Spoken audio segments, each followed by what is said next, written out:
Hello friends, welcome. आज हम यहाँ पे बैंकिंग अवेयरनेस का आरबीआई स्ट्रक्चर एंड उसके फंक्शंस के बारे में पढ़ेंगे। अपन ने देखिए अपन ने क्या किया, बैंकिंग अवेयरनेस की सीरीज स्टार्ट की है। आज अपना उसका सेकंड लेक्चर है, तो इसमें अपन आरबीआई स्ट्रक्चर एंड फंक्शंस के बारे में क्वेश्चंस देखेंगे। ओके, टोटल 25 क्वेश्चंस है और वीडियो को पूरा देखिए और डेली देखिए, ताकि जब भी एग्जाम्स आए अपने, तब अपनी प्रैक्टिस पूरी कंप्लीट हो जाए। ओके, जिन्होंने अभी तक चैनल को सब्सक्राइब नहीं किया वो चैनल को सब्सक्राइब कर लो, ताकि नोटिफिकेशन थ्रू आपको सभी वीडियोस मिल जाए। तो बिना टाइम वेस्ट किए अपन स्टार्ट करते हैं अपना फर्स्ट क्वेश्चन। देखिए क्या है, what is the primary objective of reserve bank of India? Okay, means RBI. तो देखिए मेन ऑब्जेक्टिव क्या होता है, तो सबसे पहले एक्सप्लेनेशंस देख लेते हैं कि आरबीआई का मेन ऑब्जेक्टिव क्या रह सकता है। देखो, the RBI main objective as per monetary policy framework agreement, it is to maintain price stability, means inflation control, while also supporting economic growth. तो देखिए अभी अपने पास ऑप्शन क्या है यहाँ पे। फर्स्ट है मैक्सिमाइज जीडीपी ग्रोथ, सेकंड है maintaining price stability while keeping growth in mind, third है मैनेजिंग गवर्नमेंट डेब्ट एंड फोर्थ है रेगुलेटिंग द स्टॉक मार्केट। तो अब जब अपन ने यहाँ पे पढ़ा है कि मॉनेटरी पॉलिसी क्या होता है, कि as per monetary policy framework, तो उसका अपने को आंसर क्या डिफाइन होगा यहाँ पे, कि वो होगा मेंटेनिंग। जो सेकंड ऑप्शन है अपने पास, क्या सेकंड ऑप्शन है अपने पास, कि मेंटेनिंग प्राइस स्टेबिलिटी, बराबर है, maintaining price stability while keeping the growth in mind. ये क्या रहेगा अपना करेक्ट आंसर आएगा। Okay, second question, under which act was the Reserve Bank India established? तो देखिए एक्सप्लेनेशन क्या होता है। The Reserve Bank of India was established in 1935 under the RBI Act 1934 and was nationalized in 1949। तो देखिए अपने पास अभी यहाँ पे एक्सप्लेनेशन में अपने 2-3 क्वेश्चंस तो कवर होते हैं, बराबर है। एस्टेब्लिश कब हुई थी रिजर्व बैंक? 1934। और अंडर क्या था एक्ट? RBI act 1935। और नेशनलाइज कब हुई? 1949 में। मतलब जब अपन यहाँ पे क्वेश्चंस पढ़ रहे हैं तो उसके हिसाब से अपने को क्या मिल रहा है, 2-3 आंसर्स अपने को क्वेश्चंस के यहाँ पे मिल रहे हैं। इसलिए जो एक्सप्लेनेशन है जो मैं बता रहा हूँ यहाँ पे, आप फुल रीड कीजिए, मिनिमम वीडियो को 2 टाइम्स देखिए, ताकि बहुत अच्छे से प्रैक्टिस हो जाए और कोई भी क्वेश्चन अगर आए तो आप इजीली सॉल्व कर पाओ। तो अब इसका जो आंसर है वो क्या है, कौन सा एक्ट के तहत एस्टेब्लिश हुआ है? First RBI act 1934। Okay, next third. अब देखो यहाँ पे बोला है कि who appoint the governor of reserve bank of India. तो रिजर्व बैंक ऑफ इंडिया का गवर्नर कौन अपॉइंट करता है? देखिए, the governor of RBI is appointed by the central government under the RBI act 1934, बराबर है। तो यहाँ पे देखो ऑप्शन है अपने पास, president of India, prime minister, central government and RBI board of director. तो यहाँ पे कौन आएगा? सेंट्रल गवर्नमेंट, मतलब थर्ड जो है इसका करेक्ट आंसर है। Okay, next fourth. अब देखो फोर्थ क्या बोला है, विच of the following is not a function of the RBI. अब देखो आरबीआई का फंक्शन कौन सा नहीं है, तो देखो इशूइंग करेंसी, ये फंक्शन है आरबीआई का। Second, regulating the money market, ये भी फंक्शन है। Third, managing foreign exchange reserve, ये भी फंक्शन है। Issuing shares to the public, ये फंक्शंस नहीं है, इसलिए ये क्या है अपना करेक्ट आंसर है। ठीक है, देखिए the RBI is not a publicly traded company, it does not issue share to the public, बराबर है।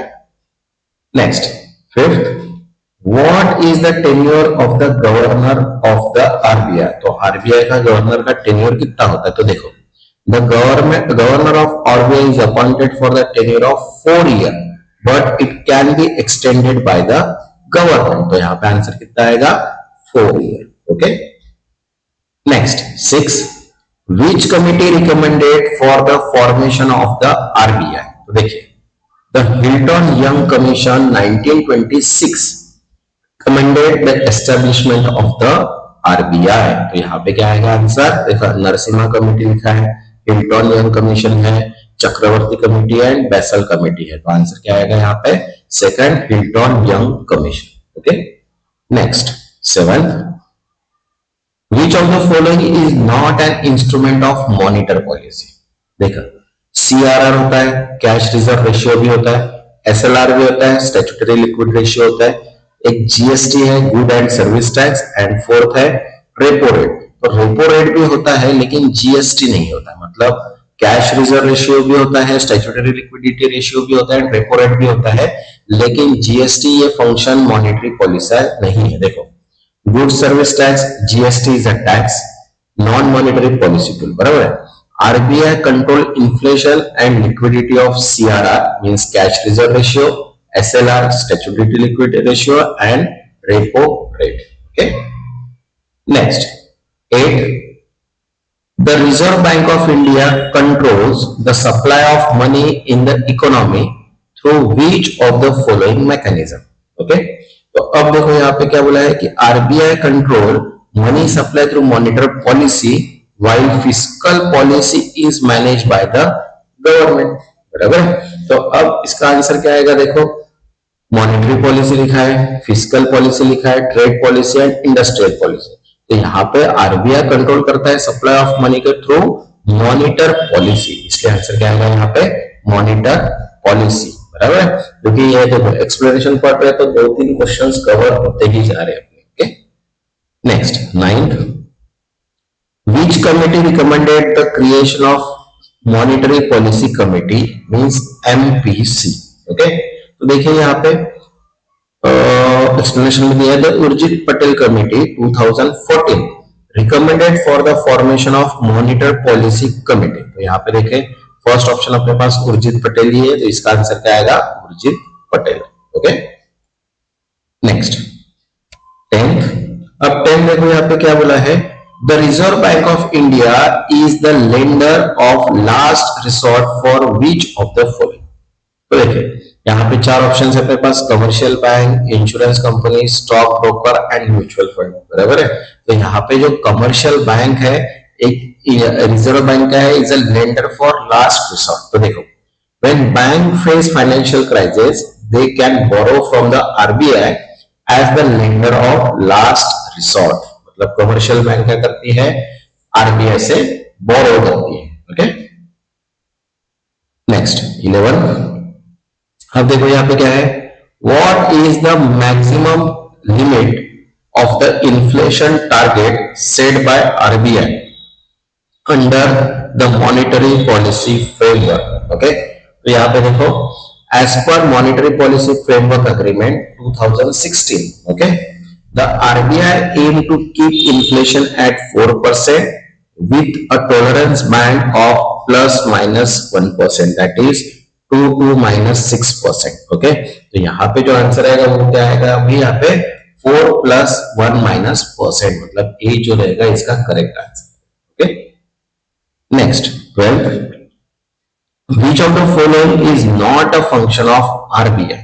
तो देखो यहाँ पे अभी फर्स्ट ऑप्शन है regulating commercial bank, yes option है अपने पास, controlling fiscal deficit, then third है managing foreign reserve, and fourth है acting as a banker to the government. तो जो सेकंड ऑप्शन है अपने पास कंट्रोलिंग फिस्कल डेफिसिट, ये फंक्शंस नहीं है आरबीआई का, बराबर है। देखो the fiscal deficit is controlled by the government not the RBI, इसलिए सेकंड जो है वो अपना क्या है करेक्ट आंसर है। Okay, next 13, open market operation that is OMO refers to। अब ओपन मार्केट क्या होता है, देखो open market is a tool used by RBI to regulate liquidity in the economy through buying and selling government bonds. Okay, तो देखो यहाँ पे क्या है अपने पास, देखो फर्स्ट ऑप्शन है buying and selling government security, second है printing of new currency, third है lending to the bank and fourth है कंट्रोलिंग फॉरेन एक्सचेंज। तो यहाँ पे क्या आएगा अभी answer buying and selling of government securities, क्योंकि OMO ये टूल है जो आरबीआई यूज करते हैं जो लिक्विडिटी रेगुलेट करने के लिए। ओके, नेक्स्ट 14, देखो क्या बोला है, the RBI monitor policy mainly aims to control. Okay, तो देखो RBI monitor policy focus on inflation control and maintaining adequate liquidity in the economy, इसलिए यहाँ पे देखो ऑप्शन अपने पास पब्लिक एक्सपेंडिचर है, इन्फ्लेशन एंड लिक्विडिटी है, थर्ड टैक्सेशन पॉलिसी है एंड फोर्थ बैंकिंग फ्रॉड्स है। यहाँ पे क्या आएगा second option inflation and liquidity. Next 15, the headquarters of RBI was permanently moved to Mumbai in which year? Okay, तो देखो यहाँ पे अपने पास एक्सप्लेनेशन दिया, the RBI was initially headquartered Kolkata but was moved to Mumbai in 1937, बराबर है, इसलिए यहाँ पे ऑप्शन आएगा सी 1937. ओके, नेक्स्ट 16, जिन्होंने अभी तक चैनल को सब्सक्राइब नहीं किया वो चैनल को सब्सक्राइब कर लो ताकि नोटिफिकेशंस थ्रू आपको ये सभी वीडियो डेली मिल जाए, क्योंकि मैं यहाँ पे डेली वीडियोस पोस्ट करने वाला हूँ बैंकिंग अवेयरनेस के, जनरल अवेयरनेस की, इकोनॉमिक अवेयरनेस के एंड कंप्यूटर अवेयरनेस के. चारों के क्वेश्चंस अपने को वन बाय वन डेली मिलेंगे जब तक अपने कोई भी एग्जाम्स नहीं आती. जितना भी सिलेबस है मैं सारा सिलेबस यहाँ पे कंप्लीट करने वाला हूँ, प्लस जो भी करंट अफेयर्स है, लेटेस्ट न्यूज है, वो सारी चीजें मैं यहाँ पे पोस्ट करूंगा डेली. ओके, तो देखिए 16 नंबर का क्वेश्चन अपने पास क्या दिया है अभी, which of the following act as a RBI regulatory framework for the banking sector. Okay, तो देखिए the banking regulation act 1949 gives RBI authority to regulate the bank. तो यहाँ पे देखो अपने पास FEMA 1999, SEBI act 1992, third banking regulation act 1949, बराबर है, एंड कंपनीज एक्ट 2000. तो यहाँ पे क्या आएगा अपना बैंकिंग रेगुलेशन एक्ट 1949, ये क्या आएगा इसका करेक्ट आंसर आएगा. Okay, next 17, the RBI role in foreign exchange management is govern by. Okay, तो देखिए अभी एक्सचेंज है, फॉरेन एक्सचेंज मैनेजमेंट जो है वो कौन गवर्न करता है, तो यहाँ पे देखना है अपने को. देखो FEMA 1999, FRBM act 2003, SEBI act 1992 and company act 2003. तो देखो the foreign exchange management act 1999 regulate foreign exchange of India. तो यहाँ पे क्या आएगा, first FEMA means foreign exchange management act. Okay, next 18, who regulate the money market in India. तो देखो money market मतलब होता है short term lending and borrowing, और ये कौन रेगुलेट करता है, आरबीआई. यहाँ पे देखिए अपने पास ऑप्शन क्या है, सेबी है, आरबीआई है, आईआरडीएआई है एंड मिनिस्ट्री ऑफ फाइनेंस. तो इसका आंसर क्या आएगा, RBI. Okay, next 19, which of the following committee recommended inflation targeting for the RBI. तो देखो इन्फ्लेशन टारगेटिंग अगर करना है तो देखो यहाँ पे एक्सप्लेनेशन में दिया, the Urjit Patel committee 2014 suggested shifting to inflation targeting as primary goal of RBI monitor policy. तो देखिए यहाँ पे सेकंड ऑप्शन अपने पास है Urjit Patel committee. Okay, next 20, अब देखो यहाँ पे क्या बोला है, विच of the following is not regulated by the RBI. अब यहाँ पे कौन रेगुलेट नहीं करता आरबीआई. तो देखो यहाँ पे फर्स्ट ऑप्शन है कमर्शियल बैंक, सेकंड है cooperative bank, then third non financial companies and stock exchange, बराबर है. तो यहाँ पे क्या आएगा अपना स्टॉक एक्सचेंज, क्योंकि आरबीआई जो है सिर्फ स्टॉक एक्सचेंज को रेगुलेट नहीं करती, लेकिन commercial bank, corporate bank, non financial institute, ये सभी को. देखो stock exchanges are regulated by SEBI. SEBI का full form security and exchange board of India, while regulates bank and NBFC. Okay, next 21, the Reserve Bank of India transfers surplus fund to government in the form of. देखो RBI fund its surplus earning to the central government as dividend based on Bimal Jalan Committee recommendations, बराबर है. तो यहाँ पे अभी देखो क्या आएगा, फर्स्ट है डिविडेंड है, सेकंड टैक्सेशन है, लोन है एंड स्पेशल बॉन्ड. तो आंसर क्या आएगा यहाँ पे डिविडेंड. ओके, नेक्स्ट 22, अब देखो यहाँ पे क्या बोला है, what is the current system of monetary policy followed by the RBI. तो देखो एक्सप्लेनेशन क्या दिया, since 2016 India follow a flexible inflation targeting that is FIT framework with the target inflation rate 4% और 2% प्लस माइनस, बराबर है. तो इसको क्या बोलते हैं अपन, देखो यहाँ पे एक्सप्लेनेशन दिया अपने को, एक ऑप्शन है fix exchange rate system, second है इन्फ्लेशन टारगेटिंग फ्रेमवर्क, थर्ड है gold standard system and next last है fixed monetary money supply system. तो इसका आंसर क्या आएगा अभी, इन्फ्लेशन टारगेटिंग फ्रेमवर्क.